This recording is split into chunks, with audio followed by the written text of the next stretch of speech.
Hey everyone, welcome back to this YouTube channel. This is Simav here. Class 10th mathematics जो कि session है हमारा 2023-24।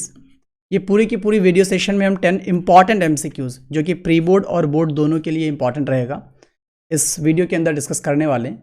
तो please video को एंड तक देखना क्योंकि सारे के सारे क्वेश्चंस इंपॉर्टेंट है। जो MCQ मैं पहले बता रहा हूँ मल्टीपल चॉइस क्वेश्चन है जो एग्जाम के पॉइंट ऑफ व्यू से बनाया गया है। तो देखते हैं आज के पहले question. So here is the first question क्या रहा है हमारा, the discriminant of the quadratic equation. यहाँ पे आपको एक इक्वेशन दे रखी है जो कि क्वाड्रेटिक इक्वेशन है, इसकी डिस्क्रिमिनेंट पता करना है। सो पहले मैं बता दूं डिस्क्रिमिनेंट के लिए एक बेसिक सा छोटा सा फॉर्मूला होता है जो इसको निकालने के लिए आपको मालूम होना चाहिए, जो होता है d is equal to B square minus 4ac। Most of the students को इसके बारे में पता होगा।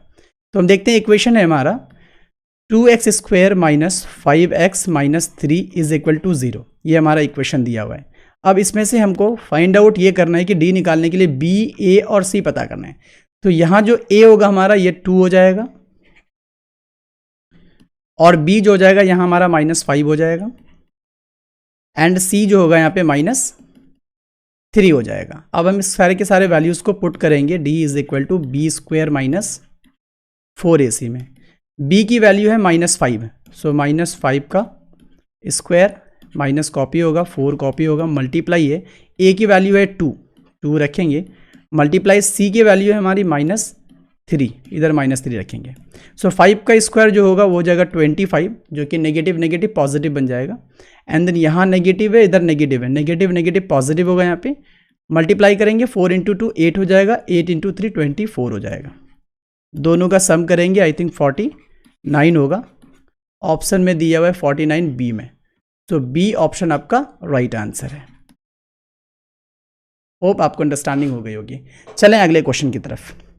सो here is the next question, if 2 cos theta is equal to 1 then the value of theta is, यानी कि 2 cos थीटा दिया हुआ है जो कि 1 के बराबर में है। अगर इसको हम नंबर्स का साइड चेंज करें तो यहाँ पे 1/2 बन जाएगा, जो कि 2 इधर मल्टीप्लाई में है, मल्टीप्लाई में, तो इधर आकर डिवाइड का फॉर्म बनेगा। तो आपको मालूम होना चाहिए कॉस कितना डिग्री की वैल्यू 1/2 होती है।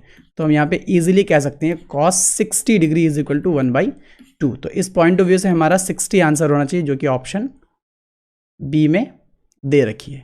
अब यहाँ पे एक चीज़ पता करना है कि कॉस 45, कॉस 30 और कॉस 90 की वैल्यू क्या हो जाएगा।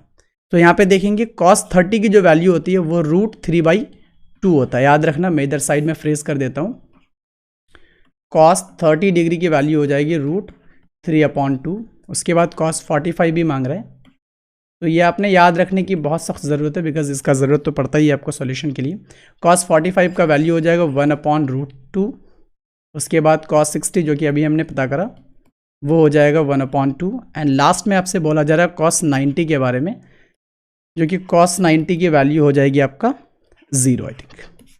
तो ये वैल्यूज़ आपने याद रखनी है।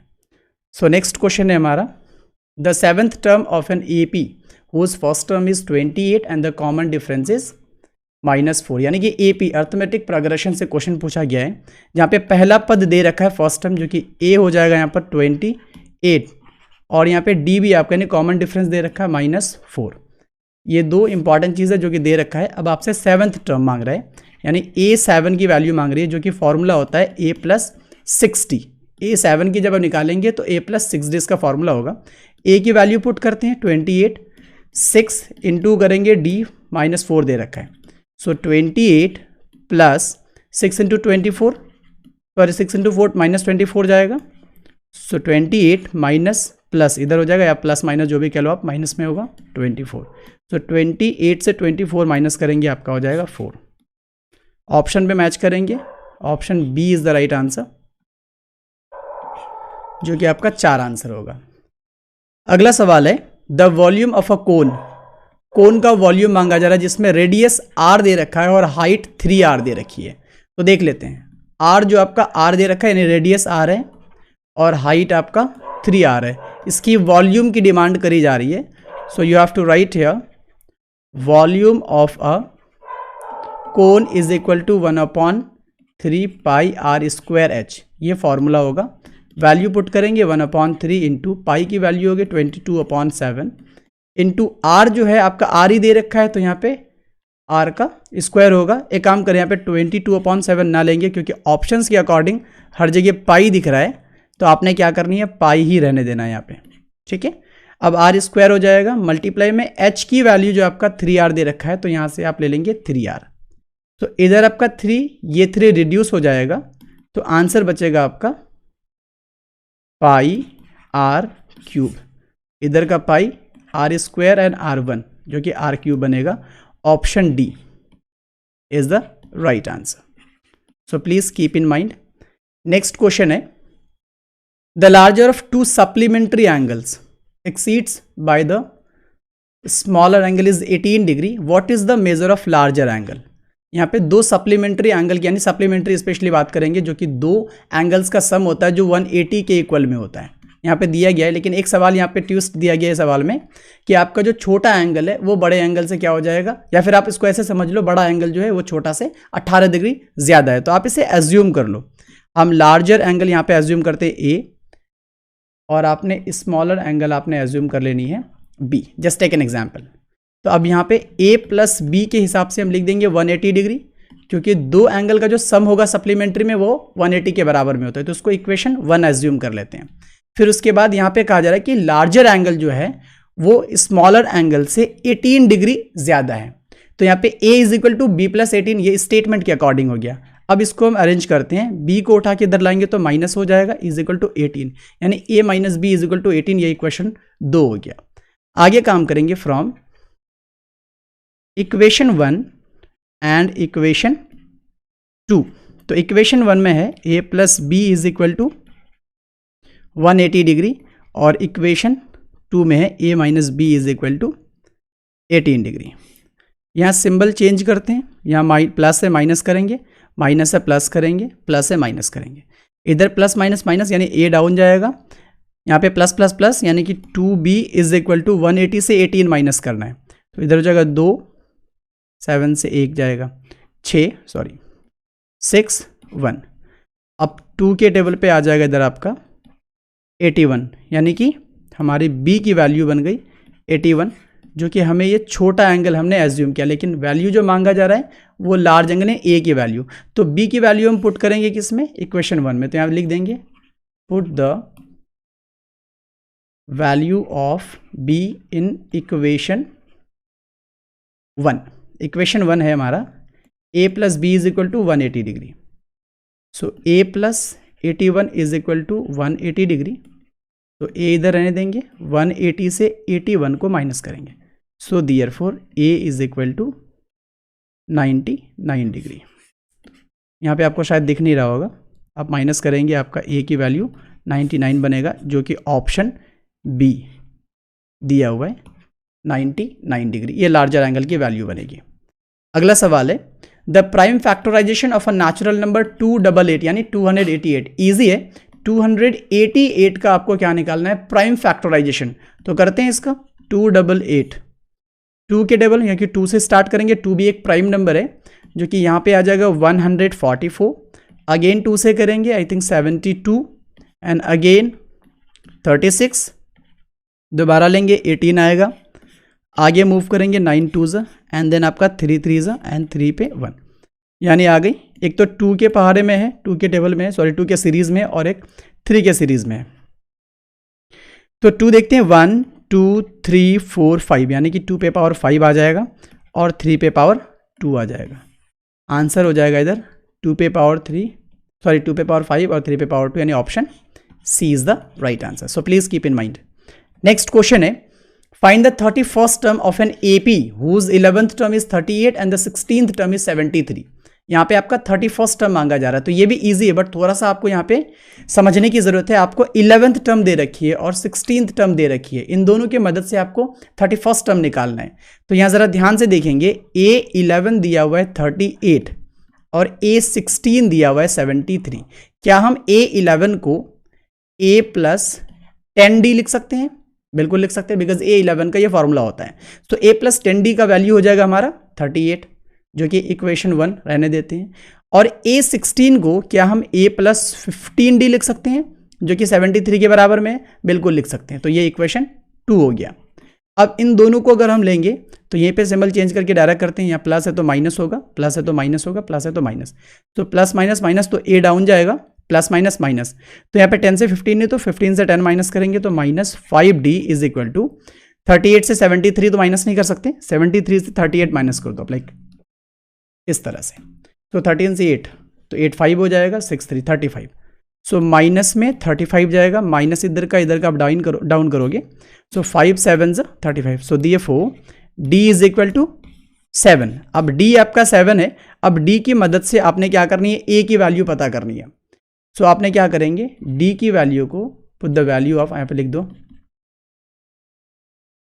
Put the value of d in equation 1।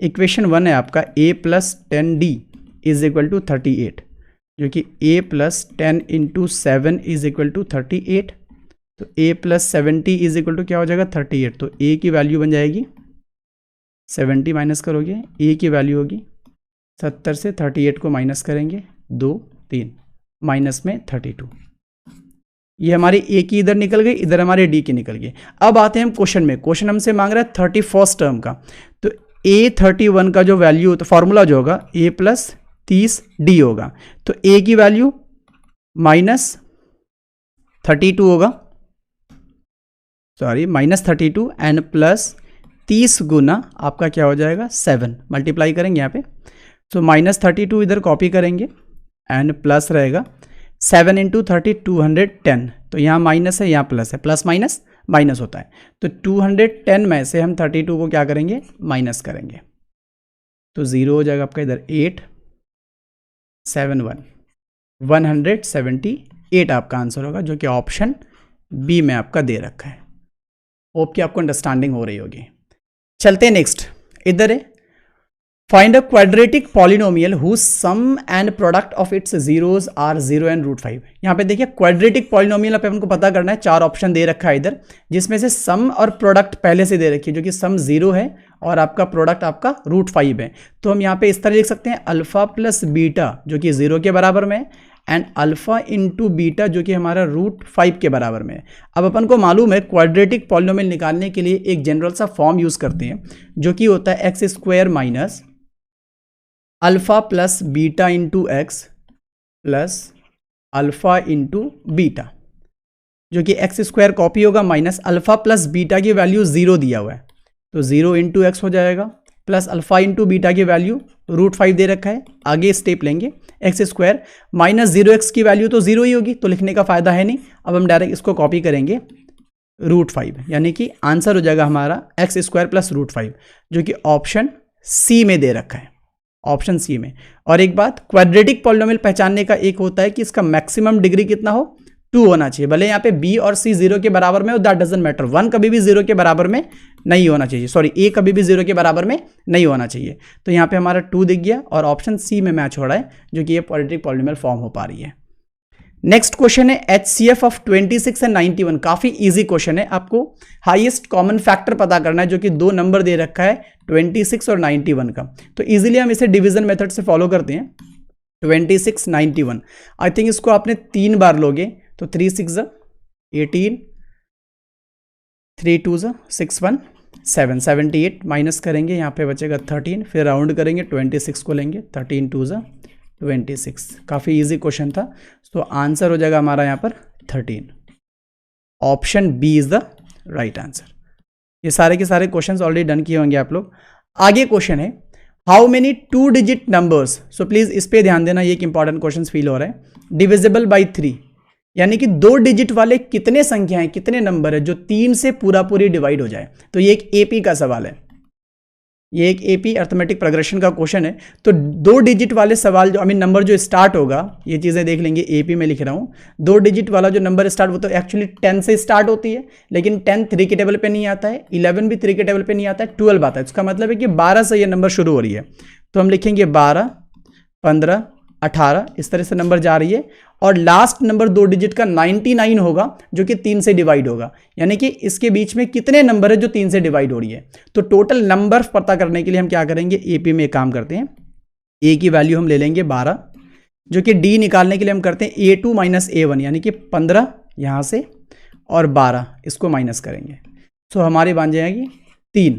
तो डी हमारी कितनी है 3 है और ए हमारा कितना है 12 है। अब यहाँ एक फॉर्मूला आता है A N is equal to A plus N minus 1 into D, जो कि लास्ट वाला A1 ये नहीं ए एन लास्ट पद है, तो ये ए एन 99 के बराबर में जाएगा। ए हमने निकाला 12 प्लस एन जो कि नंबर अपन को पता ही करना है, तो एन रहेगा जैसा का वैसा ही 1 इंटू डी हमने निकाला 3। 99 इज इक्वल टू 12 प्लस ये 3 जो है इससे भी मल्टीप्लाई होगा, इससे भी डिस्ट्रीब्यूटिव प्रॉपर्टी हमें यही कहता है, तो 3 इंटू एन 3n माइनस 3 हो जाएगा। आगे मूव करते हैं, 99 इज इक्वल टू 12 में 3 माइनस करेंगे अपन को मिल जाएगा 9 प्लस 3n। अगला स्टेप होगा 99 में एक काम करते हैं, 9 के साइड को चेंज करके इधर लाएंगे -9 इज इक्वल टू 3n। सो 99 से 9 माइनस करोगे आप 90 बचेगा 90 3n, 3 के टेबल पे 30 पे आता है आपका 9, so therefore n is equal to 30। ये आपका हो गया आंसर जो कि ऑप्शन बी में आपको मिल रहा है। ठीक है, तो यानी कि 12 से लेकर के 99 यानी कि 2 डिजिट वाले ये जितने भी नंबर जो 3 से डिवाइड हो रहा है उनकी संख्या जो टोटल होगी वो कितनी होगी 30 होगी। 30 ऐसी संख्या है जो 3 से डिवाइड हो रहा है 12 और 99 के बीच में, या फिर ये भी कह सकते हैं 10 और 99 के बीच में 2 डिजिट के जितने भी नंबर्स हैं। So option B is the right answer. तो ये आखिरी क्वेश्चन था मेरे ख्याल से। Yes, thank you for watching this whole video, entire video. Hope कि आपको अंडरस्टैंडिंग हुई होगी एंड उम्मीद करता हूँ कि आगे भी आपके इस तरह के क्वेश्चंस आते रहेंगे और आप इसको देखने की कोशिश करोगे। एंड नेक्स्ट वीडियो जो आएगा मेरे ख्याल से इससे एक दिन बाद आएगा, कल नहीं, उससे एक दिन बाद आएगा। एंड होपफुली लास्ट में ये कहूँगा आप लोगों से कि please do subscribe this channel and press the bell icon and like share comment ये सारी चीज़ें कर दो। That's all. Thank you so much.